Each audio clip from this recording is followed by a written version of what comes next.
ओम नमः शिवाय। आज हम शिव महापुराण का रुद्र संहिता का युद्ध कांड पढ़ने जा रहे हैं। नारद जी कहते हैं, हे ब्रह्मांड, पराक्रमी भगवान शंकर ने एक ही बाण से एक साथ दैत्यों के तीनों पुरों को किस प्रकार जलाया। माया से निरंतर विहार करने वाले भगवान शंकर के संपूर्ण चरित्र का वर्णन कीजिए। ब्रह्मा जी बोले, हे ऋषि श्रेष्ठ, पूर्व काल में व्यास जी ने महर्षि सनत कुमार से यही बात पूछी थी। तब सनत कुमार जी ने उस समय जो कुछ कहा था वही बातें मैं आपको सुनाता हूँ। त्रिपुर वध की कथा। सनत कुमार व्यास जी से कहते हैं, हे मुनीश्वर, शिव जी के पुत्र कार्तिकेय के द्वारा तारकासुर का वध कर दिए जाने पर उसके तीनों पुत्र तारकाख्य, विद्युतमाली तथा कमलाख्य घोर तप करने लगे। उन तीनों दैत्यों ने संपूर्ण भोगों को त्याग कर मेरु पर्वत की गुफा में जाकर अत्यंत अद्भुत तप किया। इस प्रकार तप करते हुए तथा ब्रह्मा जी में मन लगाए हुए उन तारका पुत्र का बहुत समय बीत गया। उनके तप से संतुष्ट होकर ब्रह्मा जी वहां प्रकट हो गए और उन असुरों से अभिष्ट वर मांगने को कहा। दैत्य बोले, हे देवेश, यदि आप प्रसन्न हो तो हमें सब प्राणियों से अवध्यत्य प्रदान कीजिए। हम अजर अमर हो जाएं और तीनों लोकों में अन्य प्राणियों को मार सकें। उनकी यह बात सुनकर ब्रह्मा जी ने कहा, हे असुरों, पूर्ण अमरत्व किसी को नहीं मिल सकता, अतः कोई अन्य वर मांग लो। इस भूतल पर जहाँ भी कोई प्राणी जन्मा है वह अवश्य मरेगा। दैत्य बोले, हे भगवान, हम लोग यद्यपि पराक्रमशाली है किंतु हमारे पास कोई ऐसा स्थान नहीं है जिसमें शत्रु प्रवेश कर न सके और वहाँ हम सुख से निवास कर सके। अतः आप ऐसे 3 नगरों का, एक स्वर्ण का पुर, दूसरा चांदी का तथा तीसरा वज्र के समान लोहे का पुर निर्माण कराकर हमें प्रदान कीजिए, जो परम अद्भुत, सभी संपत्तियों से परिपूर्ण और देवताओं के लिए सर्वथा अनतिक्रमणीय हो। सनत कुमार जी ने व्यास जी से कहा। उनका यह वचन सुनकर लोक पितामह ब्रह्मा ने उन्हें यह वर प्रदान कर दिया। उसके बाद उन्होंने दैत्य शिल्पी मई को आज्ञा दी, हे मई, तुम सोने, चांदी और लोहे के 3 नगरों का निर्माण कर दो।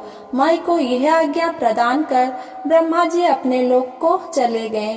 तदनंतर मई ने बड़ी प्रसन्नता के साथ तीनों पुरों का निर्माण किया।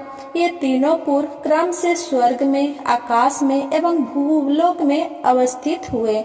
इस प्रकार तीनों पुरों को प्राप्त कर महाबली तारकासुर के पुत्र उनमें प्रविष्ट हुए और सभी प्रकार के सुखों को भोग करने लगे। उन पुण्यकर्मा राक्षस को वहां निवास करते हुए बहुत लंबा काल व्यतीत हो गया। तब उनके तेज से दग्ध हुए इंद्रादि देवता दुखी होकर ब्रह्मा जी की शरण में गए और उनसे अपना दुख प्रकट किया। ब्रह्मा जी बोले, हे देवताओं, आप लोग उन दैत्यों से बिल्कुल मत डरिए। इंद्र सहित सभी देवता शिव जी से प्रार्थना करें। यदि वे सर्वाधीश प्रसन्न हो जाएं तो आप लोगों का कार्य पूर्ण हो सकेगा। तब ब्रह्मा जी की बात सुनकर इंद्र सहित सभी देवता दुखी होकर शिवलोक गए और भगवान शिव से प्रार्थना की। भगवान शंकर ने कहा, वे दैत्य मेरी भक्ति और सेवा शुश्रूषा में संलग्न है, इसीलिए जब तक वे वेद शास्त्रोक्त धर्म से विमुख नहीं होंगे तब तक मेरे द्वारा उनका कोई अनिष्ट करना संभव नहीं है। इसलिए आप देवता गण विष्णु से बात करें। तब वे सभी देवगण भगवान विष्णु के समक्ष प्रस्तुत हुए और पूर्ण दीनता के साथ विष्णु के समक्ष अपने परिस्थितियों का बताया तथा भगवान शिव के विचारों को भी व्यक्त किया। भगवान विष्णु ने कहा, लिंगाचन परायण वे दैत्य इस लोक में अनेक प्रकार की संपत्तियां का भोग कर रहे हैं, परलोक में भी उन्हें मोक्ष प्राप्त होगा। फिर भी मैं अपनी माया से उन दैत्यों के धर्म में विघ्न डालकर देवताओं की कार्य सिद्धि के निमित्त क्षण भर में त्रिपुर का संहार करूंगा। जब तक वे शंकर की अर्चना करते हैं और पवित्र कृत्य करते हैं तब तक उनका नाश नहीं हो सकता। इसीलिए अब ऐसा उपाय करना चाहिए जिससे वहां से वेद धर्म चला जाए। तब वे दैत्य लिंगार्चना त्याग देंगे। ऐसा निश्चय करके विष्णु जी ने उन दैत्यों को धर्म में विघ्न करने के लिए श्रुति खंडन रूप उपाय किया। उन देवादिदेव विष्णु जी की माया से सभी पूर्ववासियों को अपने धर्म से सर्वथा विमुख जानकर अधर्म की वृद्धि होने लगी। सभी देवताओं ने भगवान शंकर से प्रार्थना की और कहा, हे भक्त वत्सल, उन दैत्यों के ने हमारे भाग्य में से सभी धर्मों का परित्याग कर दिया है। हे शरणप्रद, इस समय हम आपकी शरण में आए हैं। आप जैसा चाहे वैसा करें। त्रिपुर ध्वंस के लिए दिव्य रथ का निर्माण। भगवान शंकर ने कहा, मेरे पास योग्य सारथी सहित दिव्य रथ नहीं है और संग्राम में विजय दिलाने वाला धनुष बाण आदि भी नहीं है। जिस रथ पर बैठकर धनुष बाण लेकर तथा अपना मन लगाकर उन प्रबल दैत्यों का संग्राम में वध कर सकूं। तब सभी देवता प्रभु के वचन सुनकर प्रसन्न होकर बोले, हे महेश्वर, हम लोग आपके रथादि उपकरण बनकर युद्ध के लिए तैयार है। भगवान शंकर ने कहा कि रथ, सारथी, दिव्य धनुष तथा उत्तम बाण शीघ्र उपस्थित कीजिए। तब उनकी आज्ञा से विश्वकर्मा ने संसार के कल्याण के लिए देवमय दिव्य तथा अत्यंत सुंदर रथ का निर्माण किया। शिव जी के रथ पर आरूढ़ हो जाने पर वह रथ उन बलवान दानव के आकाश स्थित तीनों पुरों को उद्देश्य करके चलने लगा। रथ पर आरूढ़ भगवान शंकर ने पाशुपत व्रत की चर्चा की और कहा, जो इस दिव्य पाशुपत व्रत का आचरण करेगा वो पशुत्व से मुक्त हो जाएगा। सनत कुमार बोले, उन परमात्मा महेश्वर का यह वचन सुनकर ब्रह्मा, विष्णु आदि देवगण ने कहा, ऐसा ही होगा। इसीलिए हे वेदव्यास, देवता एवं असुर सभी उन प्रभु के पशु है और पशुओं को पास से मुक्त कराने वाले रुद्र भगवान शंकर पशुपति हैं। तभी से उन महेश्वर का यह कल्याणप्रद पशुपति नाम भी सभी लोकों में प्रसिद्ध हुआ।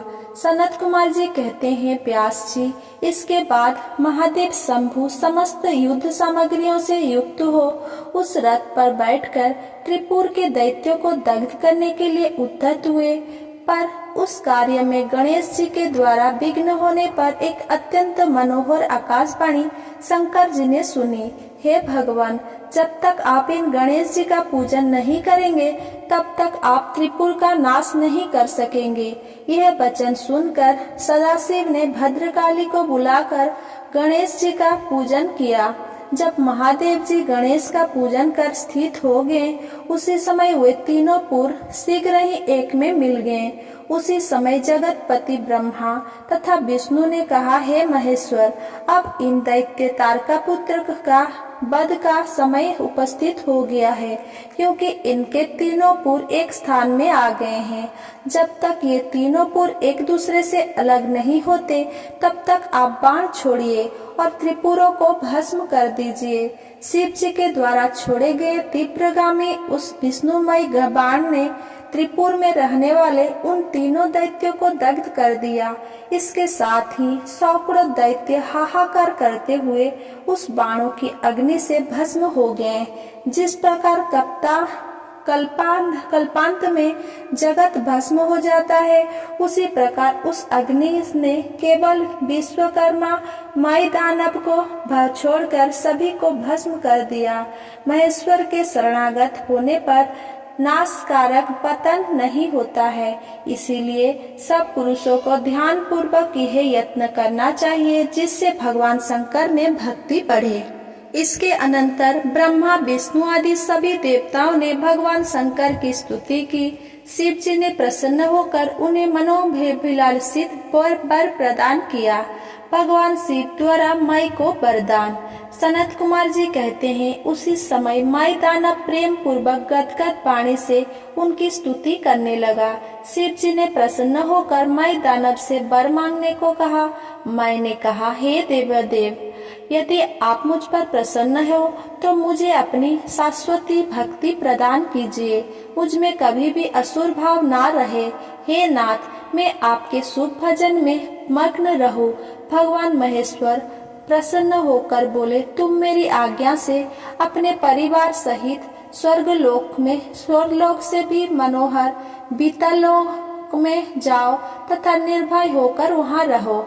माई ने भगवान की इस आज्ञा को स्वीकार किया और सबको प्रणाम कर वो बीतल लोक को चला गया। जलंधर के वध की कथा। व्यास जी कहते हैं, हे ब्रह्मांड, मैंने सुना है कि पूर्व काल में प्रभु शंकर जी ने महादैत्य जलंधर का वध किया था। आप शंकर जी के उस चरित्र को सुना के कृपा करें। व्यास जी द्वारा इस प्रकार पूछने पर महामुनि सनत कुमार जी ने पूरी कथा सुनाई। एक बार बृहस्पति तथा इंद्र शंकर जी का दर्शन करने के लिए कैलाश को गए। भगवान शंकर उनकी ज्ञान की परीक्षा लेने के लिए एक भयंकर पुरुष का रूप धारण करके मार्ग में स्थित हो गए। इंद्र उन्हें पहचान नहीं सके और उन्हें देखकर क्रोधित हुए। भगवान शंकर ने भी क्रोधित होकर उन्हें जलाने के लिए अपने नेत्रों से एक प्रज्वलित तेज उत्पन्न किया। बृहस्पति अपने बुद्धि से भगवान शंकर को पहचान कर उनकी स्तुति करने लगे और इंद्र को भी उनके चरणों पर गिराया। तब प्रसन्न होकर इंद्र की रक्षा करते हुए उन्होंने उस अग्नि को समुद्र में फेंक दिया। समुद्र में फेंका हुआ वो तेज शीघ्र ही बालक रूप हो गया। वो बालक गंगा सागर के संगम पर स्थित होकर बड़े ऊंचे स्वर में रोने लगा। उसके रुदन से सभी लोग व्याकुल हो गए तथा समस्त देवता ब्रह्मा जी की शरण में गए। ब्रह्मा जी ने उस बालक के विषय में समुद्र से पूछा। उसी समय उस बालक ने ब्रह्मा जी का कंठ पकड़ लिया। ब्रह्मा जी ने किसी प्रकार अपना गला छुड़ाया, परंतु उनकी आंखों से आंसू आ गए। समुद्र के कहने पर उस बालक का जातकत्व फल ब्रह्मा जी ने सुनाया। ब्रह्मा जी ने कहा, इसने मेरे नेत्रों से निकले हुए जलों को धारण किया, इसीलिए इसका नाम जलंधर होगा। ये बालक समस्त दैत्यों का अधिपति होगा। रुद्र को छोड़कर ये सभी प्राणियों से अवध्य होगा। इसके अनंतर सागर के अनुरोध पर असुर कालनेमि ने अपनी पुत्री वृंदा का विवाह जलंधर से कर दिया। देवताओं द्वारा छल पूर्वक समुद्र मंथन एवं अमृत पान आदि की बातें सुनकर जलंधर अत्यधिक क्रोधित हो गया और स्वर्ग पहुंचकर उनसे इंद्र सहित सभी देवताओं को जीत लिया और अमरावती पुरी पर अपना अधिकार कर लिया। देवताओं को भागते हुए देखकर भगवान ऋषिकेश विष्णु गरुड़ पर सवार होकर जलंधर से भयंकर युद्ध करने लगे। उस दैत्य से बहुत देर तक युद्ध करके विष्णु विस्मित हो गए और प्रसन्न होकर उसे वरदान देने लगे। जलंधर धर्मानुसार शासन करने लगा। देवता गण समस्त स्वतंत्र होकर भगवान शंकर से के पास गए और अपने रक्षा के लिए प्रार्थना करने लगे। ये निश्चय हुआ कि जलंधर की पत्नी वृंदा का पति व्रत जब तक नष्ट नहीं होगा तब तक जलंधर की मृत्यु संभव नहीं है। अतः भगवान विष्णु ने पार्वती की प्रेरणा से वृंदा का पतिव्रत नष्ट किया। वृंदा को जब यह बात मालूम हुई तो वो अत्यंत क्षुब्ध हो गई और वो भगवान विष्णु को शाप देकर अग्नि में प्रवेश कर गई। इधर भगवान शंकर ने देवताओं के कार्य को सिद्ध करने के लिए नारद जी को बुलाकर भेजा। नारद जी देवताओं को आश्वस्त करके जलंधर के पास गए और उससे बोले, तुम्हारे पास संपूर्ण समृद्धि रहते हुए भी स्त्री रत्न नहीं है। जलंधर के पूछने पर नारद जी ने बताया कि कैलाश पर्वत पर विश्व मोहिनी पार्वती है जो अत्यंत सुंदर है। जलंधर ने अपना एक दूत भेजा। उसकी भगवान शिव से वार्ता हुई। उसकी बात से भगवान शंकर अत्यंत क्रुद्ध हो गए। तत्पश्चात भगवान शंकर का जलंधर से घोर युद्ध हुआ। अंततोगत्वा भगवान शंकर द्वारा धराशायी होकर वो मृत्यु को प्राप्त हुआ। सनत कुमार जी कहते हैं, हे मुने, अनंत मूर्ति सदाशिव के द्वारा उस समुद्र पुत्र जलंधर के मारे जाने पर सभी प्रसन्न हो गए और संपूर्ण त्रिलोक्य शांतिमय हो गया। अगर मेरा ये वीडियो आपको पसंद आया हो तो मेरा वीडियो को लाइक, कमेंट, शेयर करें और मेरे चैनल को सब्सक्राइब करें। धन्यवाद।